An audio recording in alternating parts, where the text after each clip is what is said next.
All right. First rule of this channel, we not talk about this channel. Second rule of this channel, this is not legal advice. So this is going to be after waivers for week 5 of fantasy football. This is going to be the proactive waiver wire show. In this case, I did get home really late last night, and sometimes this is how it's going to go, and that means that there ain't going to be a chasing the dragon every week if that's what my schedule is going to look like. Anyway, other things. This video almost got pushed till tomorrow, and if I can get them done before waivers on like Tuesday nights, that's where like most of your leagues are probably going to be doing your waivers. I will, but it does appear that there's a possibility that this video will get pushed until Wednesday. But again, it's after waivers, so it's stuff to be doing when everybody else is done. Uh, Stuff to look at for week 5. Well, this is like chasing the dragon, but it's going to segue into week 6. Rams going up against the 49ers on Thursday night. Again, like never trust Thursday night football, but in this case, 49ers may be down Slick Rick, Jennings, Kittle, and Ayuk, because Ayuk's not back yet. And then Brock Purdy might also be out, and the Rams do have a pretty good pass rush. And again, that's going to segue one of the teams that I would be looking at rolling, stashing for week 6 right now, with Lamar Jackson being out, would be that Rams going up against the Ravens. So that would be something else that if you're going to be planning those 2 weeks ahead, save that roster spot. Week 6 buys, you're looking at the Vikings and the Texans. So you got to look and see like who you're going to be rolling on those 2 weeks, or to make up for those guys that are going to be on bye. Other defense to be looking at stashing right now, Eagles going up against the Giants, and that's going to be like going after the rookie quarterback in Jackson Dart. Saints and Pats, looking after the Pats right now. The Saints offense may be too conservative to actually be a defense to be, or to be a team to be being proactive on at this point. So like that's just something to be paying attention to. If there's better defenses right now to be going up against the Saints, Saints may not be that defense. Raiders, Titans, Titans may be that defense right now. So if you want to be stashing those Raiders, and then the big one, if they're going to be available coming out of the bye, it would be the Packers going up against the Bengals for week 6. I'm going to be dropping my Packers, especially after how bad they played against the Cowboys, but I would be picking them up and getting ready to roll them against the Bengals if the Bengals continue to not be good. All right, let's get team by team like we like to do here. Starting off with the 49ers, and I already talked about like Brock Purdy. Back-to-back DMPs. Thursday is going to be the game that the night of the game. Let's see. And then Mac Jones, he's in line right now to be the starter. Wide receiver room, like Slick Rick, it's supposed to be a PCL they're talking about. So that means like I imagine he's going to miss on Thursday. This hurts me in one of my leagues. Jennings right now, 2 back-to-back DNPs. That's with the rib now he's picked up on that one. And then if you're wondering, and I wouldn't be touching these guys with your roster, Kendrick Bourne, 67% snaps, 4 for 1 for 17. I did see on Twitter that like the reason why he only had 1 catch is because he dropped the other 3. Let's see. And then Sky Moore was at 12% snaps in the game. And then where's he at? Demarcus Robinson was at 38% snaps. So I'm imagining it's going to be Bourne and Robinson if you're going to be chasing those guys. And I don't think it's a very good matchup. Again, the Rams could really get after the 49ers in this one because the de facto wide receiver 1 for the 49ers appears is going to be Christian McCaffrey, 11 targets last game. Nothing on Kittle right now, and I did write down, I think, in my notes about Tongs. Tongs would probably move up, and again, he's questionable right now with whatever he's going on. It's a shoulder. I believe he got knocked out and came back in. But anyway, 68% snaps, 5 for 3 for 58, and a touchdown in this one. So I could definitely see upgrading him if buts and maybes on Thursday night if you really want to be dumpster diving on tight ends. There's some other tight ends that I probably would be a little bit more interested in. Remember, like never trust Thursday night football. All right, Bears in this one. A lot of stuff that I don't necessarily see. Monongahela was at 28% snaps. This is relatively consistent. 4 red zone went to Swift, including the game winner. 1 went to Monongahela.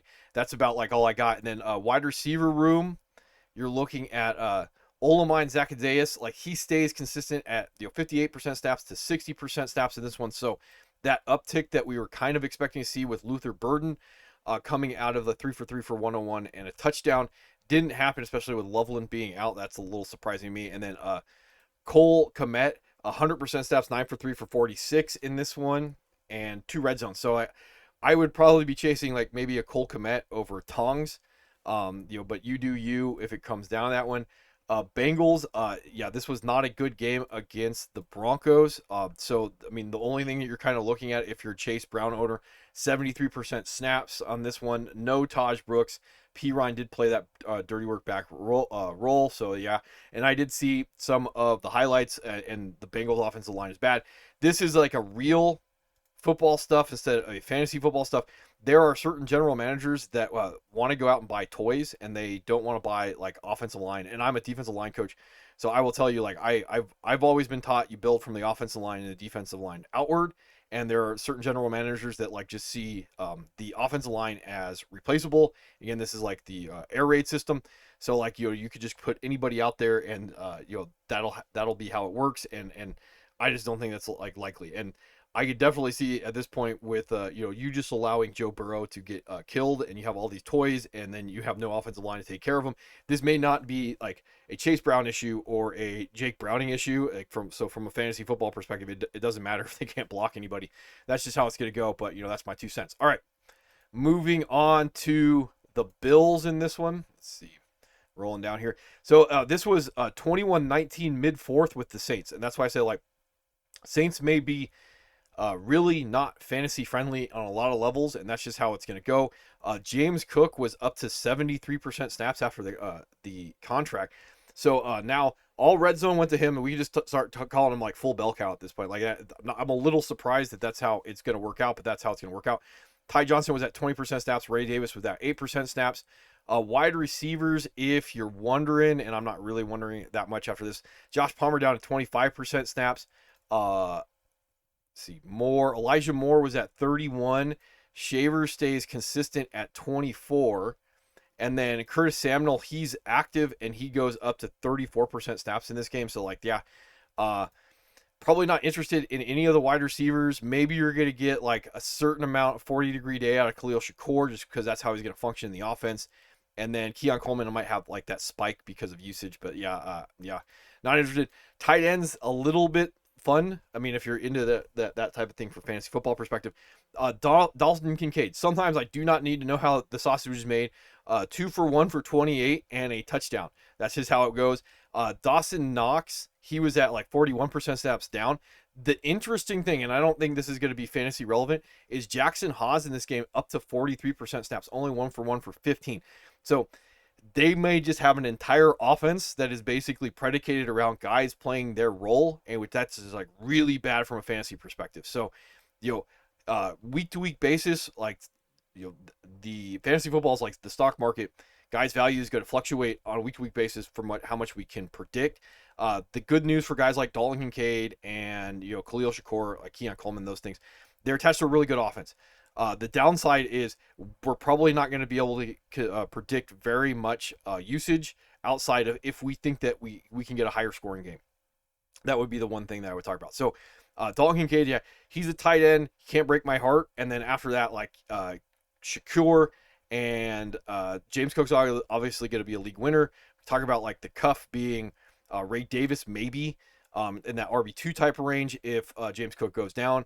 And then after that, like, it gets like really, really dicey. The one guy, and this is probably like your dynasty type leagues and your deeper type leagues that we can start looking at, like Jackson Haas, just off the snap share. And we'll get to the Steelers later on. If we're looking at being on the field and being attached to this offense, the ability to have particular weeks, it may end up being Jackson Haas. It may not be this year. But like that's the interesting thing is watching this. It was a closer type game, and he's just on the field. He may be like their every down tight end. If not now, then in the foreseeable future. All right, moving on to the Broncos. Kind of a blowout of the Bengals. I think it was like 21-3 at halftime. You probably already heard all this stuff. So Dobbins was at 44% snaps, 16 for 101 in this game, 1 for 1 for 4. And then RJ Harvey was up to 41% snaps. 3 red zone carries, 1 red zone for RJ Harvey, and then 1 red zone for Dobbins in this game. Yeah, you're getting to the point where like RJ Harvey is maybe in that like desperation range of RB2s if any of this remains consistent. And remember, take this with a grain of salt because they were kind of blowing out the Bengals overall. And then if you're going to get Dobbins at 44% snaps, 16 for 101, I imagine they're just going to split these guys backfield up all the way. And then Beatty was still in the game at 10% snaps overall. All right, Troy Franklin, obviously first and foremost, Cortland Sutton did Cortland Sutton things. Troy Franklin was at 58% snaps, down 8 for 4 for 55 in this game. 2 red zone targets went to him, 1 went to Sutton. Mims had a red zone carry that he tugged on, and then Pat Bryant was also with a red zone opportunity, 33% snaps. So again, sometimes when you're wrong on your Troy Franklins. And if they're going to be screwing around with that like wide receiver 2 from a real life perspective with usage, and you can see Marvin Mims 6 for 6 for 69 on top of that rushing touchdown. Yeah, it don't matter anymore. Just on the wire, and then if you need to throw those darts like for your 40-degree day or your upside based off of that. And then tight end room with Evan Ingram being back, 43% snaps, 7 for 4 for 29, 2 red zone on top of that. So like again, if you're trying to catch a spike week because you need it, it may be there overall. And then Lucas Kroll, he was inactive. All right. Browns kind of beat down by the Lions in this game. I think that's what I have written down. First and foremost, it does look like Dylan Gabriel is going to start this week. I imagine that means the game script might be a little bit more conservative overall. And he might get like absolutely mauled going up. That Vikings matchup looks like really promising at this point for going up against the Browns. Let's see. Scrolling down here. Judkins had 3 red zone opportunities. Sampson was at 13% snaps in this game. And then Jerome Ford was at 27% snaps in this game. I did write down he had 2 red zone targets also. All right. Wide receiver room. Cedric Tillman goes on IR with that hamstring. I would be careful. I did see a little bit of stuff when I was watching some things today. Isaiah Bond was down to 55% snaps, 6 for 3 for 58. He may be only on the field in 3 wide receiver sets, and I'll talk about this. So with that injury to Cedric Tillman at 22% snaps, you would expect if Bond was the number 2 wide receiver, if he just comes in 1-for-1 replacement, that snap share would he would basically eat all of the remaining Cedric Tillman snaps. That's not what happened in this game, because where's he at? Ja'Cory Thrash, he jumps up to 42% snaps. So he may be the real life wide receiver 2 behind Jerry Jeudy, and then Bond is still going to be in that wide receiver 3 role. The other thing to talk about with the injury is Fannin, he hops up to 85% snaps. So he may be the wide receiver 3 that would upgrade him 6 for 2 for 24. And you're looking at 6 targets, red zone target, and a red zone carry. So like that would probably upgrade him to like fringe tight end 1 going forward. Njoku did have a red zone opportunity on top of that. All right. Buccaneers. So we'll talk about the Bucky injury because it's some type of, and I just saw this like before I went live, some type of ankle foot, because as I was looking at this yesterday, it just said MRI, like mystery injury. So it may be like foot, ankle. I will talk about this. There was no Sean Tucker sighting in the game. Rachaad White went up to 42% snaps overall. I would be stashing Sean Tucker if he's available, and there's a logic behind this, like even in your shallower leagues, if you're going to get some type of split and it's going to remain a similar split with Bucky in the game to Sean Tucker. And this is a skill set issue. If they think Rachaad White is not necessarily good at running the football, he has that pass blocking, receiving back skill set, and they're going to stick with that overall. And then they're going to give Sean Tucker close to that potential opportunity to replace Bucky. Now, the other thing is, from a fantasy football perspective, it's just really easy for me to go out and take the biggest swing I can on the limited amount of capital that I have to put into it. So again, if I get like 60 to 70% Sean Tucker in that Bucky Irving role, because the injury to Bucky Irving is significant, and we're talking somewhere between like IR and done for the year. What's it worth for me to be wrong to pick up Sean Tucker after waivers, and then be wrong and throw him away? That's how I would look at it. You may get some type of desperation RB2 out of it. You may also get like theoretical league winner. That would be how I would look at Sean Tucker if he's available in the leagues that are out there right now, because they do like him. They do want to try and figure out ways to get him on the field, and Bucky Irving's just better. And now you're just betting on the injury being significant enough, and then it costs me nothing to find out. And if they do go with Rachaad White like in some type of like full bell cow, hey, if he's available in your leagues and you see like on sleeper 45%, yeah, you could be a little bit aggressive with the same type of thought process, but I don't know how competitive your leagues are. We were looking at theoretically Rachaad White being the cuff. I didn't think he was necessarily going to be a cuff because I would bet that Sean Tucker is going to be in that like 1/3 role, regardless if there's a significant injury to Bucky. It's just if we get a different outcome than we were kind of expecting overall. Wide receivers, Chris Godwin, first game back, 81% snaps, 10 for 3 for 26. So not very efficient. A lot of opportunities, 81% snaps in this game. And then Sterling Shepard was at 63% snaps, so that you get an idea. 2 wide receivers. It does look like it's going to be Abuka and Chris Godwin. Most of the damage on Abuka came with 77-yard touchdown, and I think that's about all I got for the Buccaneers that I have written down. If you're wondering, Ryan Millen was at 8% snaps, Cameron Johnson was at 8, and then Tez Johnson was at 32. So they did kind of hybrid the Mike Godwin role between Tez Johnson and Sterling Shepard, and Godwin was just on the field the rest of the time. That's a little interesting. The one thing that I will say about Godwin, and I did write this down before I move on, is I don't know how ever you're going to get efficiency, and Chris Godwin tends to do his best work out of the slot, which is also going to be where Abuka could do a lot of damage. It's going to be somewhat interesting if Chris Godwin has anything in the tank and how much this is going to influence the upside of Abuka down the line. I was expecting like 40, somewhere between like 30, 40, 50% snaps for Godwin, and they just threw him right to the Wolves. That's how it goes sometimes. All right. Cardinals in this one. Let's see. And then there's a surprise injury to the Cardinals to Trey Benson right here. Nothing on this at first that I saw today, but Amari DiMercado, he did have the late touchdown for the Cardinals. I would imagine even if Benson wasn't injured or potentially injured, that late touchdown may have gone to DiMercado in that like dirty work, trustworthy back role that kind of expected him to be in with Connor going down. Now, I did see on Twitter that there is some expectation if the Benson injury is significant. And again, it doesn't matter what the most likely scenario is. It only matters like what's it going to cost me to find out. So if Michael Carter is the full guy and then DiMercado is going to stay in that dirty work back role, which I could see happening, that would mean like, you can take your shots on your Michael Carter. I don't know if he's necessarily the good at football. I probably would be expecting that like DiMercado may, if it's like a significant enough injury to Benson that Benson's going to miss, they may go full bell cow with DiMercado. That would be where I would be putting most of my money if I was going to be going after a guy at this point, and that would be primarily a block because there's no news on Benson as far as I can see if there's a potential injury going on with that one. And then the other one that was a little surprising, Michael Wilson jumps up to 97% snaps in this game. That was with Zay Jones being out. And then Dortch was up to 64% snaps. And then obviously like Marvin Harrison, 10 for 6 for 66 and a touchdown. And again, I'm not going to talk about like real football stuff if you're wondering, because I don't really care some of that stuff. Let's see.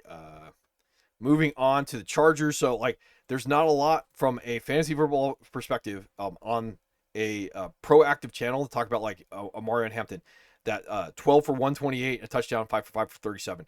There's not a lot to talk about on that one. So like the process that would get you your Amari Hampton in this case, if you got him and you bought low after the owner tried to get out from under him after like week 2, and then you had to get the Najee injury. That this is a really left and right hand turn that is difficult to predict from a fantasy football perspective. But like, yeah, I do like that stuff going on. Now, the other thing is like Herbert remains consistent, 41 pass attempts against the Giants. And let's see, Keandre Lambert-Smith, he was active at 11% snaps. Trey Harris was down to 19% snaps. And then generally speaking, the rest of the wide receivers function like from a snap share perspective the way they're supposed to. 92% snaps for Ladd, 78% snaps for Keenan Allen, and then Quentin Johnson does look like we can start like throwing around that league winner.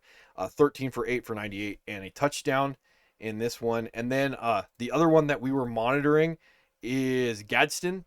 48% snaps, only 3 for 2 for 16. You're still stashing, I would say, like overall, especially your deeper leagues. You could try and match up the potential spike with some of these games that are going to be out there. So Right now, Jalen Daniels is looking like he's going to be back for the Redskins. The Dolphins, that could also turn into a little bit of a shootout. Obviously, the Colts, the Vikings could go a lot of different ways. Uh, maybe not with the Titans and the Steelers, maybe the Jaguars. There are some games down the line with the Cowboys week 16, maybe the Chiefs. There are enough theoretical games with the Chargers as a tight end. Remember, tight ends can't break your heart. That you could get that game together where he can theoretically knife fight for a top 10 tight end finish multiple times as the season goes on, just because of how much they are passing overall in the game. Now, the one thing I would talk about, if some of this Hampton rushing work can remain somewhat consistent, they may go back to more of a balanced attack, but we'll have to wait and see on that one. All right, Chiefs. Some good stuff with the Chiefs right now. So Isaiah Pacheco, 37% snaps, 1 red zone carry, 3 red zone targets. He tugged on one of them, but Kareem Hunt, 44% snaps, 3 red zone carries in this one. And then if you're speculating because you're in the right type of league, Brashad Smith was up to 26% snaps, 4 for 9 in the rushing game. That's generally not how I would be buying him. In this one, he did have a red zone target on the 4 for 3 for 27 that he had. So yeah, you could definitely start stashing him in the right type of leagues, depending on what your depths are. And then hoping that you may end up somewhere with like 50% snaps and then the right type of usage, especially with the Chiefs, because they will get a little cute and they will run a red zone running back in the receiving game. That is there, and I think it's on the table at this point. All right, wide receivers. Worthy back from the shoulder, 59% snaps, 8 for 5 for 83 in this game. I didn't write down any red zone. Hollywood was at 52% snaps, Juju 78, Thornton all the way down to 34. To give you an idea how this is likely going to shake out with Rashee Rice looking at week 7 being back. So Worthy, I imagine he's going to be like 80% snaps, and then Rice is going to be at 80% snaps, and then we can maybe guess that Juju and Hollywood will eat up the rest of that. That's going to be available down the line. Thornton's going to be the odd man out if any of this remains consistent. Don't really care about the tight ends for the Chiefs, even though 56% snaps, Noah Gray, and 66% snaps for Travis Kelce. A little bit of an interesting there when it comes to this, like the snap share. All right, Colts in this one, and I'll start off with the wide receiver room because let's just get the elephant out of the room. So 89% snaps at Adonai Mitchell, AD, 4 for 3 for 96. Did have a fumble.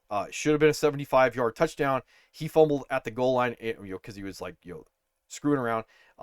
Ball goes out the back of the end zone. He fumbles, lost in this one. So that's how close you were to getting that not 40-degree day that you got out of him if you rolled him. So sometimes we can predict some of these things because of Alec Pierce being out in this one. Michael Pittman remains on that short list of league winners if we want. Ty Warren, that I will bring this up again, more league winners. He did have 2 red zone carries and he tugged on one of them. That's on top of the 89% snaps, 6 for 5 for 70. So I don't know how you're prying him away from anybody's cold dead hands at this point if you didn't go after him. And then the reason why I bring up the Adonai Mitchell fumble is you're getting really close to having a good enough day with Daniel Jones. And at this point, I do generally think that he could theoretically be on a good offense. That's all you're really looking at when it comes to that. But Jackson Dart would probably be the guy that I would be going after, and we'll talk about Jackson Dart later. So if you pivoted to Daniel Jones and Jackson Dart isn't already on your roster, Jackson Dart may be the guy that you would be going after Daniel Jones. All right, scrolling down here to the Redskins next. Go to the running back room. So C-Rod, I guess, did start the game, and then he ripped off a 48-yarder. And then, he was, as you can see, combined 6 for 11 the rest of the way down the line on his 35% snaps in this one. I want to see where I looked. 2 red zone carries for C-Rod also. Nichols had a red zone carry on top of that on his 33% snaps. Bill in this game, Ja'Cory Crosby Barrett, 35% snaps, 7 for 47, 2 for 10. So, sometimes it's a marathon. It's not a sprint. You're still looking at a direction. And Jaden Daniels is trending towards playing right now. Scary Terry, I guess, is also, and I looked at this when I was getting ready today, he is trending whatever in the right direction to play for week 5, whatever that means. Debo was all the way up to 86% snaps, and he may be in the conversation for league winner when all is said and done. Noah Brown was also out. In this one, Luke McCaffrey was at 37% snaps. In this one, he did tug, but 3 for 2 for 21, so I'm not really worried about that.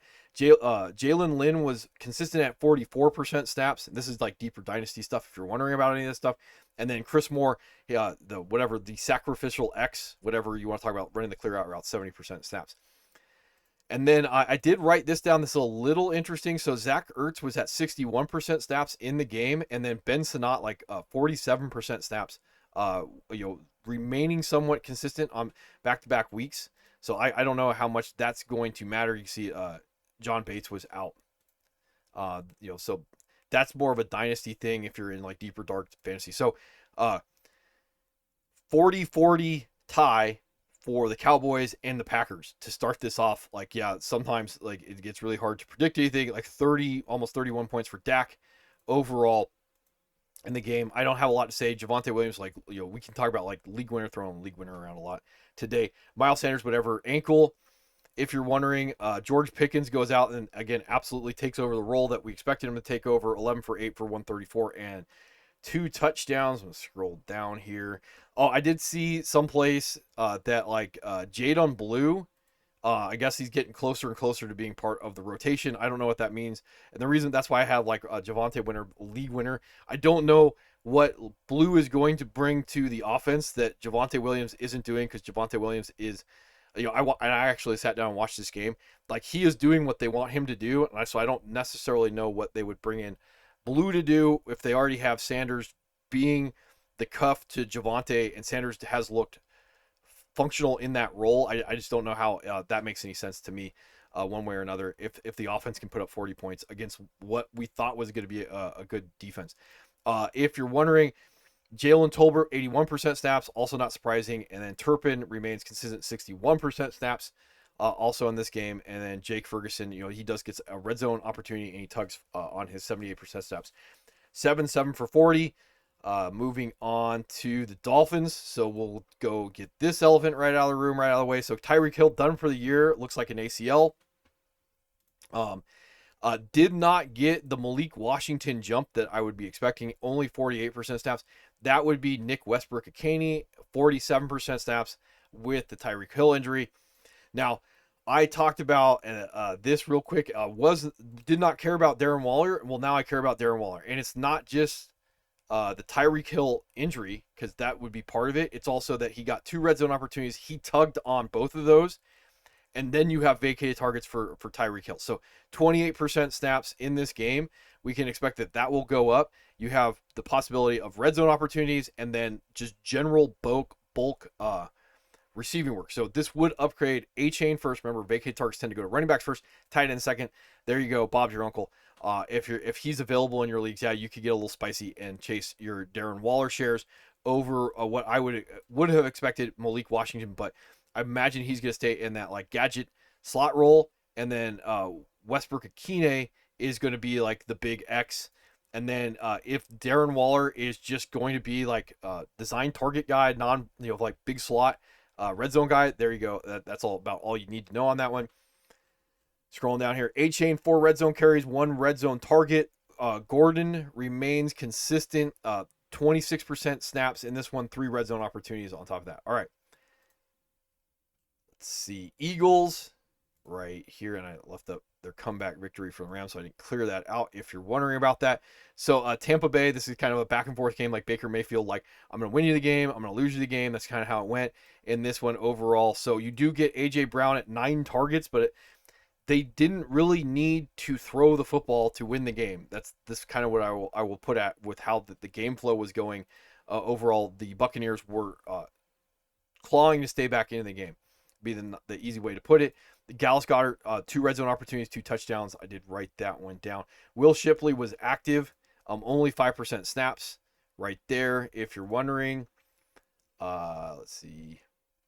Don't care about any of that stuff. All right, moving on to the Falcons, and I left a whole bunch of my old notes done up, so if you're wondering why I'm struggling a little bit as I was trying to get this done so I could come live. Right here, so Tyler Algier, he does vulture another touchdown this game, 32% snaps, 16 for 51. Bijan, a great day. There's not a lot to talk about that with Bijan, and then you did get what you paid for when it comes to Drake London.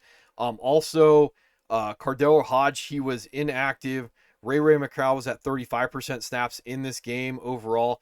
This was kind of a blowout, so kind of take this with a grain of salt. Casey Washington jumps up to 52% snaps, and then Darnell Mooney is out with a hamstring. All right, tight end room. So the Falcons are going to go on bye right now. Week 5, Kyle Pitts 74% snap, 5 for 5 for 70, and a touchdown. It was a red zone opportunity that I have written down in my notes. So in this case, like that would be very interesting if he's available, but you're going to have to get around the bye, and I don't know how consistent he's going to be. He's going to probably like be in that week to week top 10 tight end range. It gets really hard to say like what would make me really interested in Kyle Pitts other than having to deal with the sub 40-degree days to get top 10 tight end finishes. There's probably other guys I would be a little bit more interested in, but if you're in the right type of leagues, just the set and forget tight end would probably be there overall. All right. Giants. So something's going on with Jackson Dart and his hamstring, but they're all saying it's fine. I don't know what's going to go on with that. But primarily you were buying the rushing upside, 10 for 54 and a touchdown in this game. Another 13 for 21, 11 and a touchdown. Multiple other opportunities to throw touchdown passes that were dropped. I did see that overall. So if he's available, this schedule I was looking at is pretty brutal, because even the Saints game I imagine is going to be brutal. The Eagles, the Broncos, the Eagles again, the 49ers, the Bears, the Packers, the Lions, the Pats. You got your bye week 14. Redskins, the Vikings is probably going to be brutal. So like it may be like really up and down, and he may be one of those guys that like if you bench him, and he can go out and he can give you like 20, 30 points, and then the next week he can give you like 5 because he's a rookie. So just got to be aware of that if you're going to be interested one way or another. Scattaboo right here, still going to be in that like line for potential league winner. 6 red zone opportunities went to him. Devin Singletary, 25% snaps. 1 red zone opportunity went to him. I have 24% snaps, but whatever. If you're wondering, so Malik Neighbors goes down with an ACL. I imagine that you're going to get Jalen Hyatt to step into that role as the wide receiver 3, 38% snaps with the uptick that went on overall. There's probably nobody else that I'm really interested right now to track on that one.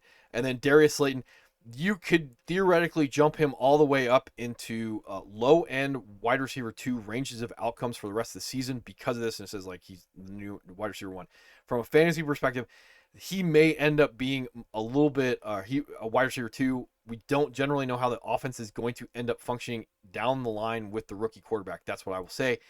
The guy that I would probably be most interested in if he got dropped would be Wandale at 97% snaps, 5 for 3 for 14. But again, like it's going to be like very unpredictable because of all the matchups. That's how I would see it overall. Theo Johnson, he does get a receiving touchdown on a 70% snaps, 5 for 3 for 17. They could just end up being like really run heavy with that like RPO type of offense until Jackson Dart like settles in, and it may not happen this year with that one. All right. Jaguars are going to be up next right here. So the general running back usage remained the same. 60% snaps for Travis Etienne, Tootin 24% snaps, and LaQuint Allen at 18% snaps in this one, doing the receiving and pass blocking stuff overall. Let's see. Wide receiver room, I don't have a lot to talk about with them because Travis Hunter remained consistent, 56% snaps overall in this game. Parker Washington, 85% snaps, only 2 targets, no receptions. He did score on a return touchdown in this one, so sometimes you don't need to know how the sausage is made, right? And then Brenton Strange, 74% snaps, 7 for 6 for 45. So that would put him like fringe tight end 1. You're probably going to get a touchdown catch eventually to go along with that. And then Hunter Long in this one, he does vulture 2 red zone opportunities on his 32% snaps. One of those ends up being a touchdown. So again, like it'll eventually happen with Strange, but like if you are only going after like those fringe tight ends, you're not trying to shoot for the moon like a Darren Waller or something like that are out there going on. All right. Moving on to the Jets, talk about your Justin Fields shares. This is why like those volatile quarterbacks, they may lose you certain weeks. They're going to win you certain weeks right there. 20 for 27, 226 and a touchdown. Should maybe had another one. 7 for 81 and a rushing touchdown, and that's on top of the fumble lost for Justin Fields. So running back room, we'll get to Braylon Allen. It looks like he's going to go on IR with an MCL sprain. That's what the news is saying right now. So Breece Hall, 63% snaps in this one. And then Isaiah Davis gets the bump to 33% snaps. So what I have written down is Brees had one red zone opportunity. Braylon Allen had two red zone opportunities before he went down, and Isaiah had one red zone opportunity. So your question would be right now is what is going to be the uptick on Isaiah Davis? It's going to be about 50% snaps. It just depends on how much he absorbs the Braylon Allen work, or if that Braylon Allen work goes to Brees Hall. Because if it goes to Brees Hall is going to be the league winner. If it goes to Isaiah Davis, you're back to RB2 land for Brees Hall, and then emergency RB2 for Isaiah Davis, because he's going to absorb probably like the Braylon Allen work, and then what little bit of work he was getting on a week-to-week basis. All right. Wide receivers, I don't have a lot to say about any of the wide receivers. Tight ends, Mason Taylor, 81% snaps, 7 for 5 for 65 in this game. I went and watched the tape to see what was going on. I was not very impressed by it. That's all I will say. I don't know how consistent this is going to be going forward, but I do like the Dallas matchup theoretically down the line, and then they got Carolina week 7. So some of the other tight ends that were available, you could be looking at the number 2 attached to Justin Fields. Probably not the number 2, probably looking at the number 3 behind Brees Hall. That's how I would view it overall. And I didn't write down any red zone, so there you go. Lions, I got absolutely nothing to talk about them. Overall, with how they function this week, nothing surprising. And then if you're tracking like Isaac Tesla, still about 20% snaps overall. All right, Packers. So, a game that we kind of were expecting that they would really get after the Cowboys. It ended up being that like 40-40 draw in overtime. We'll start off with the running backs. So Josh Jacobs did leave and come back into the game. Primarily, I would say if you're chasing your Josh Jacobs, it's because he's attached to a good offense. He's going to have multiple opportunities to score touchdowns. And then 4 for 4 for 71 in the passing game. Emmanuel Wilson was at 30% snaps in this game. They are, I did again watch the tape. They are having a very difficult time blocking anybody up front. So it's not just Josh Jacobs when it comes to the efficiency. Chris Brooks, 6% snaps. Wide receivers, and I'll talk about like Matthew Golden last. We'll talk about for the Romeo Dobbs, 90% snaps, 8 for 6 for 58, 3 touchdowns, 3 red zone opportunities. He tugged on all 3. Say it with me. We knew this already. He's a red zone target guy, and that's going to cap anybody else in the offense because of his role overall. Christian Watson is supposedly going to end up having his practice window open coming off that ACL. Dontavian Wicks was at 77% snaps, I believe. This might be left in from last week. Nope, 77% snaps in this one. And then Heath was at 23% snaps. Savion Williams continues to get opportunities on his limited snap share, 12% snaps, 3 for 3 for 23, and I think he had a carry on top of that. And then I said all the things to talk about, like Matthew Golden. One of his catches looks like it was going to be like a 70-yard touchdown to Wicks, and somehow out of the slot, he bent his route into the sideline go ball and took it away from Wicks. I have no idea, and this is after he drifted on a 96-yard touchdown into the sideline. I have no idea on that one. His snaps go down to 59% snaps, 6 for 5 for 58, and again, one of those was the ball that he stole away from Dontavian Wicks. Now, with your bye week, we can expect that we may get some type of uptick in usage for Cincinnati. At this point, I don't know if I would be holding him onto him over the bye week, because this is just odd, and I don't know how to track it on top of that. Now, I was trying to put him in my lineups for this Dallas game because of the matchup, and I would be looking to put him in my lineup for week 6 against Cincinnati, but without week 5 to know like what the usage is going to be overall, I could see that overall, based off some of the oddity of how he's doing things on the field, that snap share will tumble, especially with Christian Watson eventually coming back. All right. Tucker Kraft had 2 red zone opportunities when he was out there. So, tight end can't break your heart. 5 for 5 for 56, and then you get 2 more red zone opportunities on top of that. All right, Panthers. And one of my co-managers just said real quick, really easy about Ted McMillan. Said the Panthers suck. That's the easiest way. I was like, yeah, I can't really say anything about that. So Trevor Etienne, 16% snaps in garbage time, 7 for 33 to start this off. And then you got to remember after that, it just becomes the Panthers are bad. And it doesn't really matter on top of anything else. On top of that, tight end room with Jatavion Sanders being out. I did kind of talk about like if you want to go dumpster diving on some of these guys. 75% snaps, 8 for 5 for 42. Do get a touchdown on 2 red zone opportunities for or Tommy Tremble. And then also with the injury, Mitchell Evans up to 54% snaps. He did have a red zone opportunity. He did tug on that going forward. Now, with the Panthers, and you're probably going to get like garbage time, the Dolphins and the Cowboys would be 2 games that we could potentially predict are going to be like more passing volume to go along with it. The Jets may be a slog. Buffalo, Green Bay, those type of teams may also turn into some type of like borderline opportunity when it comes to your Panthers share.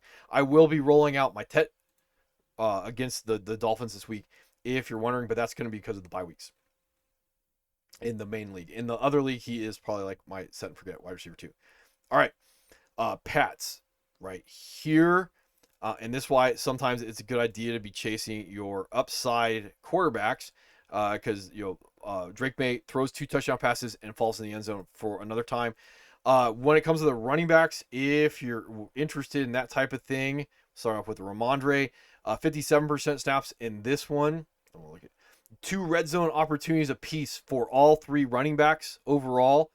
Tre'Vavion Henderson was at 31% snaps. He did the touchdown that he scored, what looks like from about 6 yards out. They were using him more in some of the grinder type role, which I was a little surprised of. Like I would expect like outside zone toss type of thing to no, they were running him right up the middle.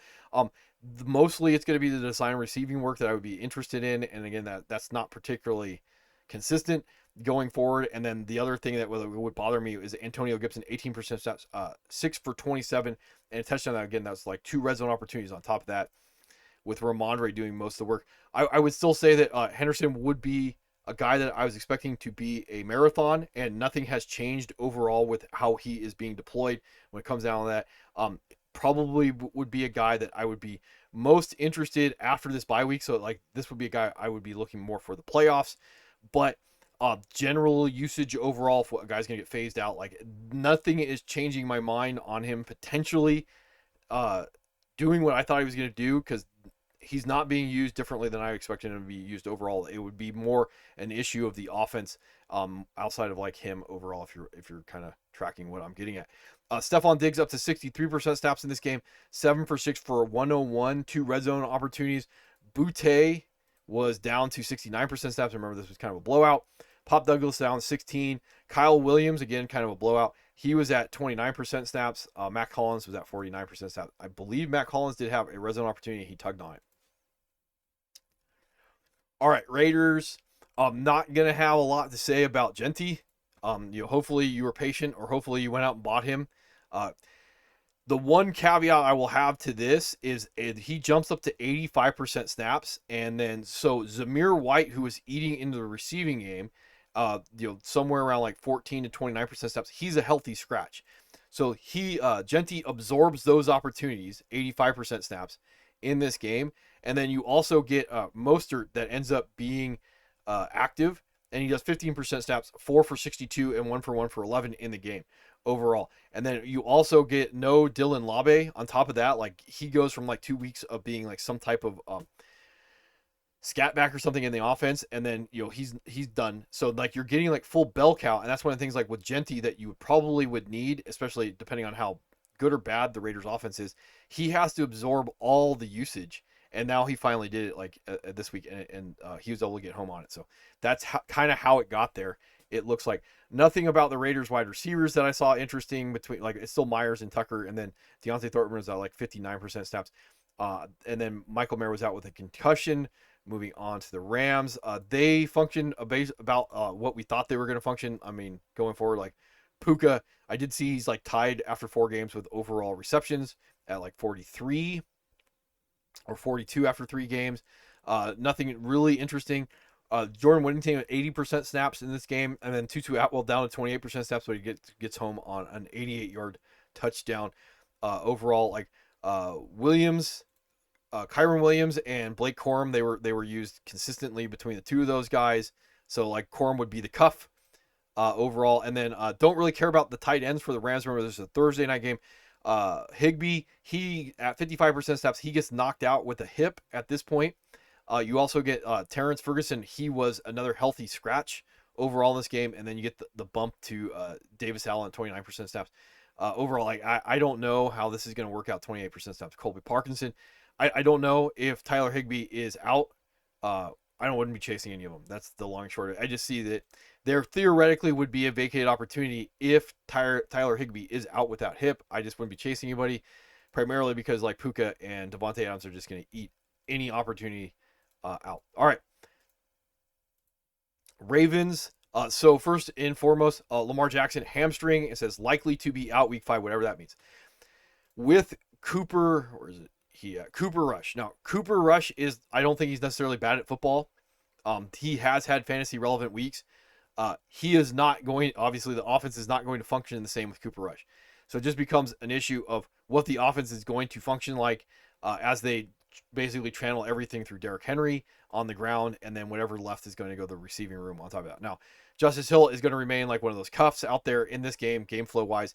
59% snaps, 26 fantasy points, 3 for 76 and a touchdown, 6 for 541 and a touchdown. I bring this up because if the offense changes, Justice Hill's role, even though his snaps will be about 50 to 60%, I could see that he is going to be flirting as an RB2 overall if something changes in the offense where he's being used more as the receiving back, if that makes any sense. Zay Flowers, Rashad Bateman, they stay consistent with DeAndre Hopkins also in the snap share. And then Mark Andrews, 56% snaps, 8 for 7 for 30. Remember, grain of thought between Lamar Jackson getting it knocked out of the game and then Isaiah likely also being back at 46% snaps, no opportunity. All right. Scrolling down to the Saints. A little bit of interesting stuff with the Saints I would talk about with the running back room. So Kendre Miller, he did score on the opening drive. It was like an 18-yard touchdown, 11 for 65 and a touchdown on 31% snaps. Alvin Kamara, he was at 73% snaps in this game. You're looking at 4 red zone carries for Kendre Miller to Kamara's 1 red zone carry, 2 red zone targets, right? Now, what I would talk about with Kendre Miller is you probably, and I would say like me, you can probably start stashing your Kendre Miller with the expectation that there may be an Alvin Kamara trade. That would be the easiest way to look at that.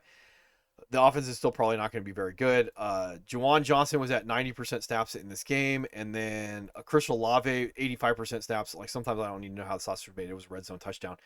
6 for 3 for 20 on top of that. All right, Seahawks. So this is ugly from a fantasy perspective if you're interested in this.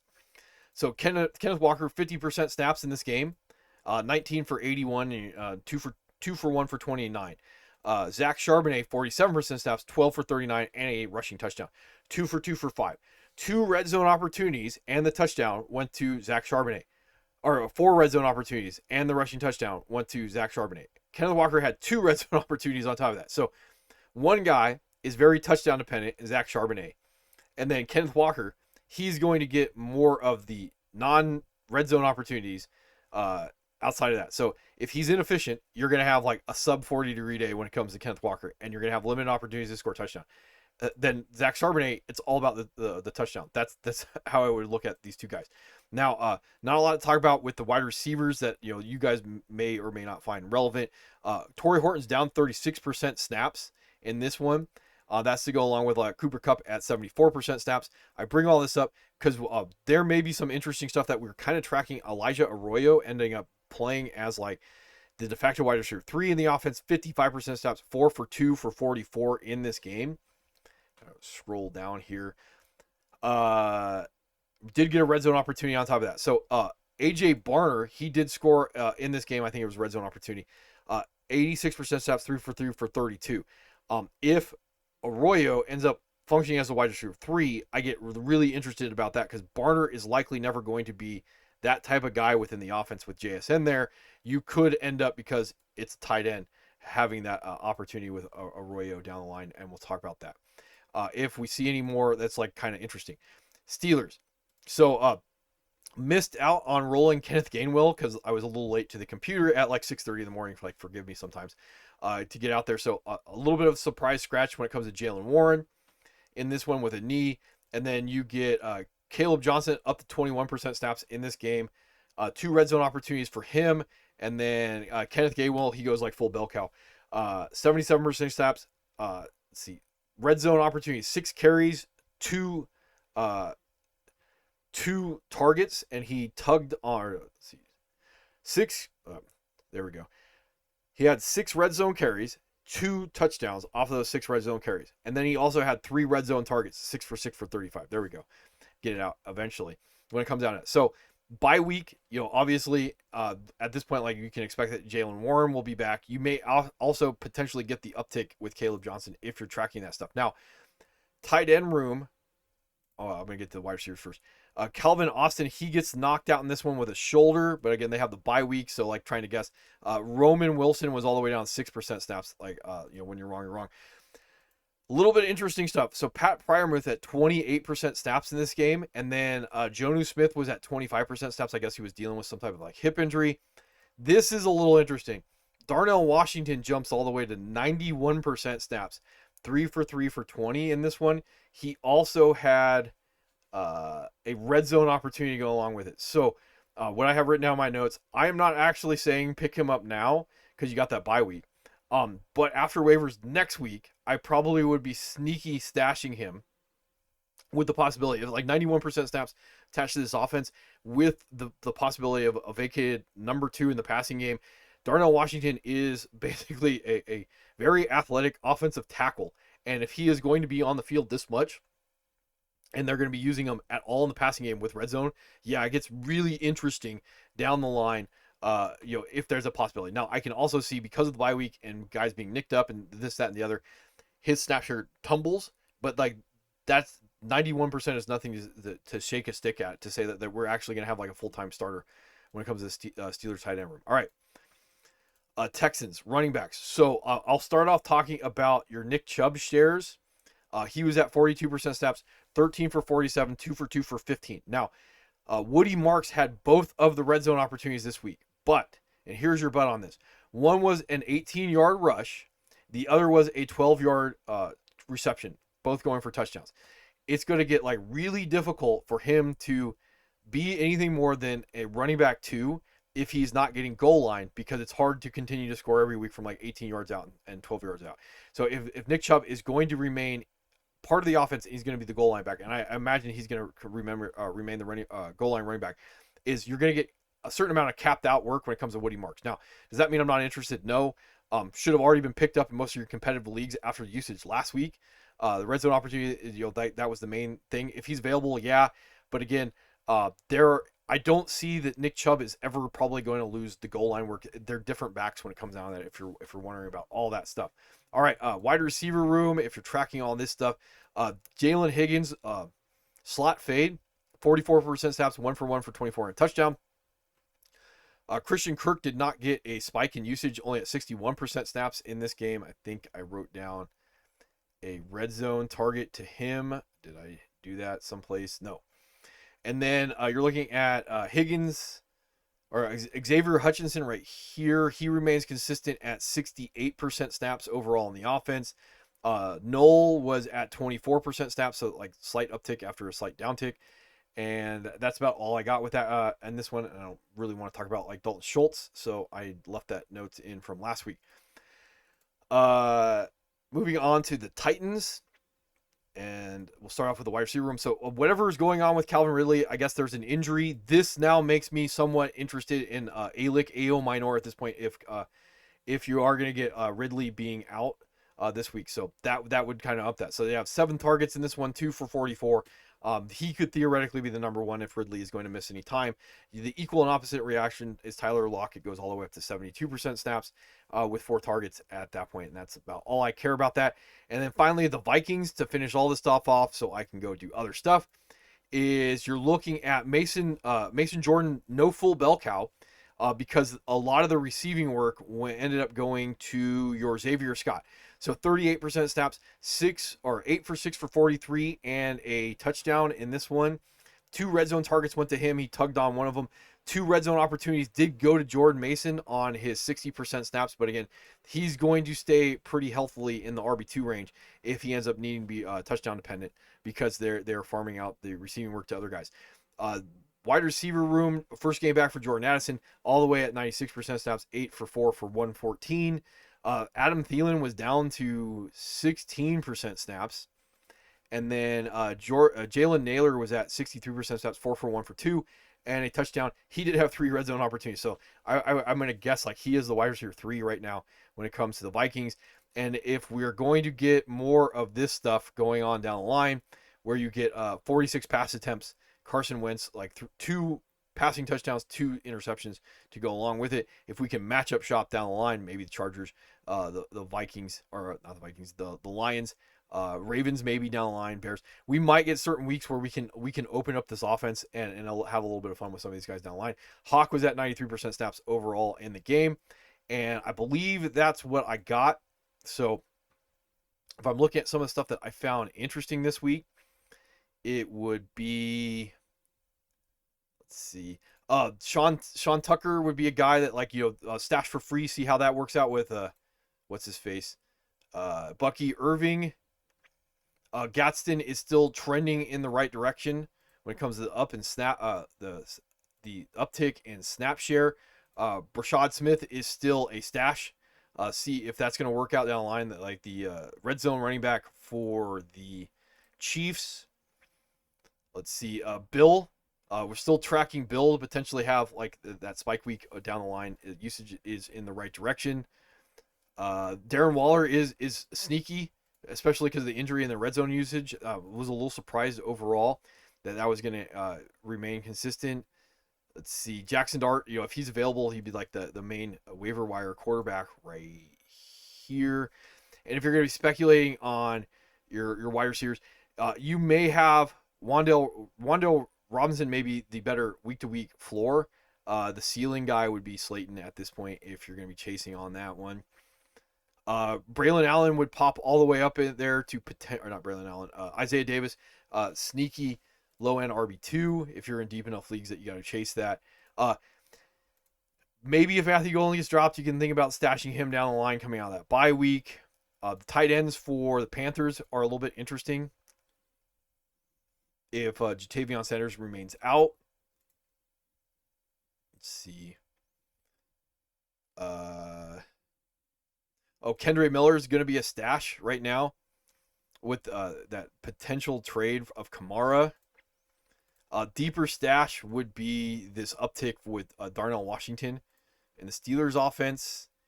And I think that's about it. And then, obviously, this would be a chasing the dragon thing. I would be interested in your Woody Marks' down the line. All right, that's what I think I got. And, yeah,